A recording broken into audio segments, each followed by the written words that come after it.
वसमत तालुक्यात विनापरवाना झाडांची कत्तल। रात्रीच्या सुमारास ट्रॅक्टरद्वारे केली जाते वाहतूक।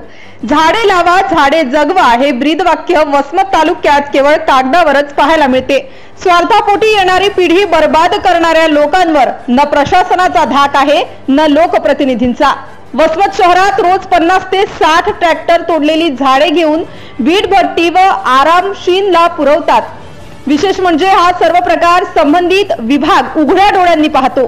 पर्यावरणाच्या समतोलासाठी वृक्षारोपण व वृक्ष संवर्धनासाठी शासन स्तरावर मोठे प्रयत्न केले जातात, परंतु सध्या खोट्या प्रतिष्ठेसाठी केवळ फोटो पुरते होत असलेले वृक्षारोपण चिंतेची बाब ठरत आहे।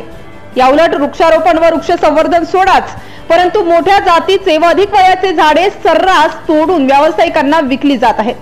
खरं तर वन विभागाच्या परवानगीशिवाय पर्यावरण पूरक झाडे तोडता येत नाहीत। झाडे तोडून विक्री करणारी दलालांची टोळी असल्याने मॅनेज सिस्टीमवर हा प्रकार नित्याचाच घडत असतो। वसमत येथे वन विभागाचे कार्यालय आहे, अधिकारी कर्मचारी कार्यरत आहेत आणि सदरील झाडे वाहतुकीचा प्रकार हा डोळ्यांसमोर घडतो, परंतु यावर कायदेशीर कारवाई मात्र होत नाही। हव्यासापोटी होत असलेली झाडांची कत्तल थांबवावी आणि झाडांचा अवैध व्यवसाय करणाऱ्यांवर दंडात्मक कारवाई करावी अशी सर्वसामान्य नागरिकांची मागणी आहे। प्रतिनिधी अनिता चव्हाण, वसमत।